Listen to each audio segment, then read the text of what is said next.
There are things a man will tolerate, and there are things that cross a line so clear, so absolute, that what comes after isn't anger, it's arithmetic. Elias Vance had been standing on his own land, 80 acres his grandfather had broken ground on in 1951, when two men in HOA security vests stepped in front of his truck and told him he was not permitted to proceed. On his own ranch, on his own road, on land that had belonged to his family for 3 generations. He didn't argue, he didn't raise his voice. But what Brenda didn't know was what Elias had already set in motion before those guards ever left their vehicle. Before we dive in, drop a comment telling me where you're watching from and what time it is there. And if you love HOA revenge stories, hit subscribe to Karen Conflict. You don't want to miss what comes next. Elias Vance was 62 years old, widowed, and the 3rd generation of his family to work the same 80 acres outside the town of Millhaven, Tennessee. His grandfather had built the original farmhouse in 1951.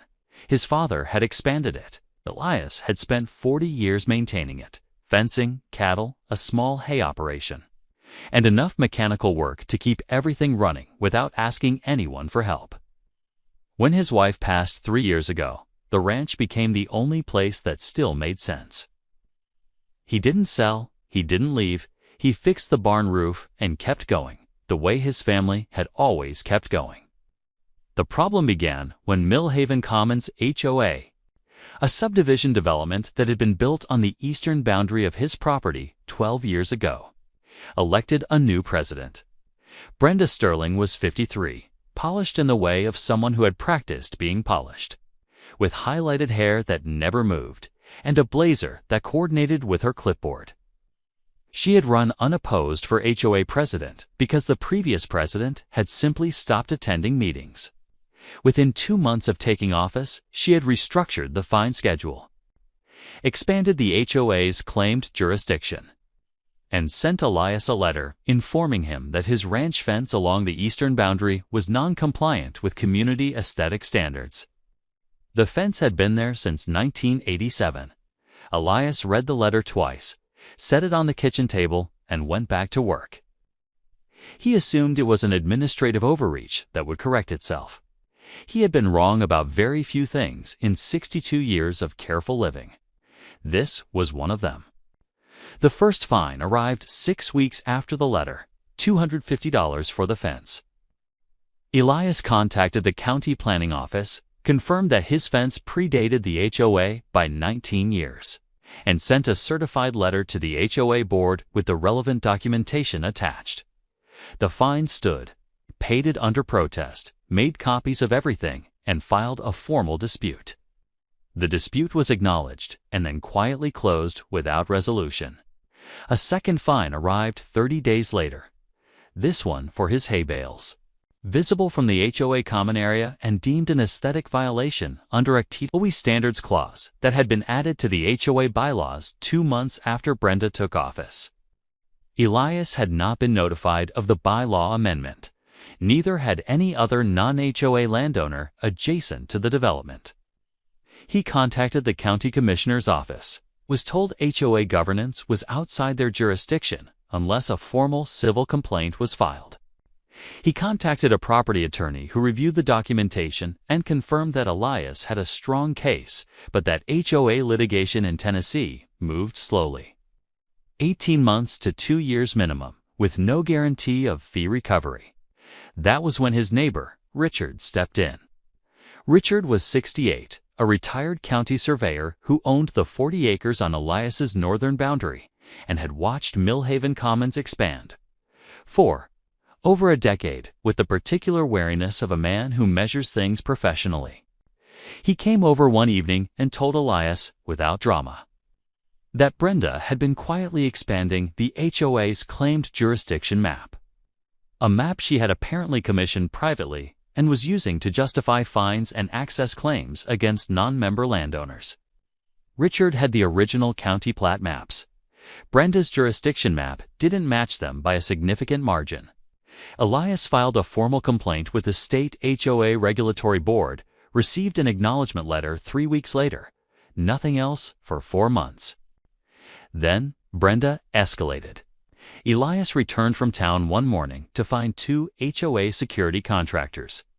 Private guards in matching vests with Millhaven Commons HOA security across the back, parked across his main ranch road. Not on HOA property, on his road, on the unpaved private road that connected his ranch entrance to his barn, his cattle pens, and his house. They had placed orange cones across the road and were turning away a delivery truck carrying feed he had ordered. He called the county sheriff. A deputy arrived and informed the contractors they had no authority to block a private road. The contractors produced a letter from Brenda stating the road fell within HOA jurisdiction under the expanded map. The deputy, caught between conflicting documentation, asked both parties to pursue it civilly and left. Elias stood in his own ranch road, watching a feed truck turn around and drive away. He called Richard, told him to get his plat maps ready. Then he made 3 more calls, not 2 lawyers, not 2 county offices, 2 people who knew how to show up when something needed to be made very clear. Elias had been planning the cattle drive for 2 weeks before Brenda's guards ever blocked his road. It was an annual thing, moving the herd from the north pasture to the winter grazing field on the southern end of the property. Every year, same route, same road. The road that Brenda Sterling had decided now fell under HOA jurisdiction. He had simply decided this year's drive would be conducted on schedule. Brenda had organized what she was calling a community standards inspection for the same Saturday morning. Her terminology for a quarterly event she hosted on the HOA common area lawn, with caked folding tables and a presentation easel and a portable speaker, during which she updated residents on violations, pending actions, and her expanded jurisdiction claims. She had been promoting it in the HOA newsletter for 2 weeks. Nearly 40 residents attended. What she had not promoted was Elias's fence line, which ran directly along the eastern edge of the common area where her inspection was staged. At 9:15 a.m., Elias opened the north pasture gate. 64 head of Black Angus cattle do not move quietly. They move with a force that commands the complete attention of everyone within a quarter mile. Elias's herd moved down the ranch road at their own pace, entirely within his property, entirely within their legal right-of-way that predated Millhaven Commons by 4 decades. The HOA security contractors who had blocked his road the previous week were present at Brenda's inspection. They stepped toward the fence line. Elise's ranch hand, a weathered 60-year-old named David, who had worked the property for 19 years, stepped alongside the fence on Elise's side and simply watched them. He had a copy of the county plat map in his hand. Richard stood 20 feet away with his own copy. Brenda attempted to continue her presentation over the sound of 64 cattle. She could not.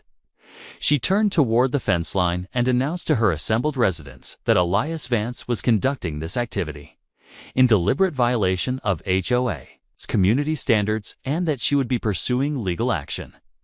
Elias walked up to the fence, plat map in hand, and asked her, calmly, in front of 40 witnesses, to point to the location on her jurisdiction map. Where his ranch road appeared, she pointed. Richard held up the county plat map beside it. The road wasn't there. Then Brenda made the mistake that finished her.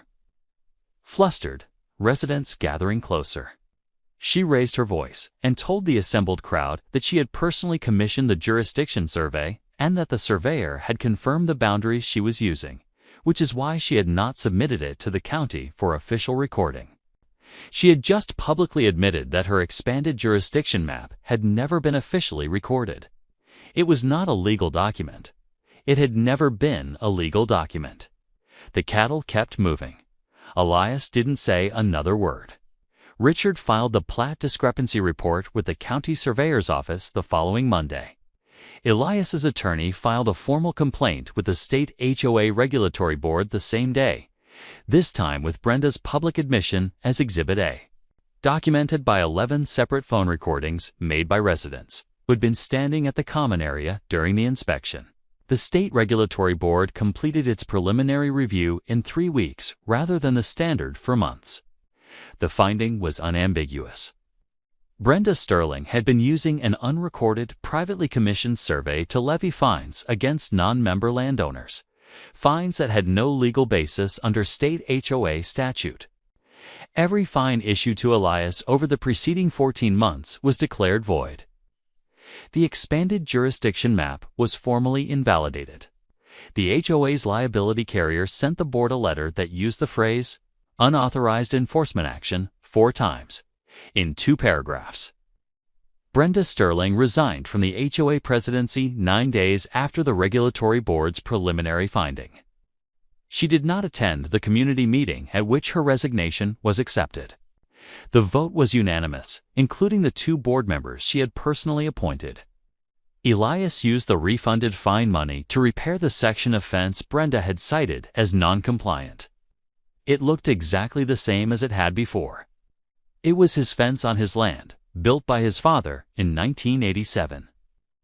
And it would still be standing long after anyone in Millhaven Commons remembered Brenda Sterling's name. Richard came over the evening after the regulatory board's final report arrived. They sat on the porch and watched the herd graze the southern field in the late light and didn't say very much because nothing much needed saying. Elias had no regrets. He hadn't broken a rule. He hadn't raised his voice. He had moved his cattle on schedule, on his land, on his road, the way his family had done for 3 generations. And let 64 Black Angus make the argument he didn't need to. Here's what I want to know, and leave it in the comments.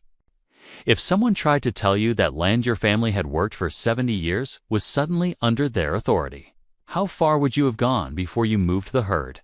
If you enjoyed watching Karma work, smash that like button and subscribe to Karen Conflict. I post new HOA revenge stories every week. Comment below. Have you ever dealt with a Karen like this?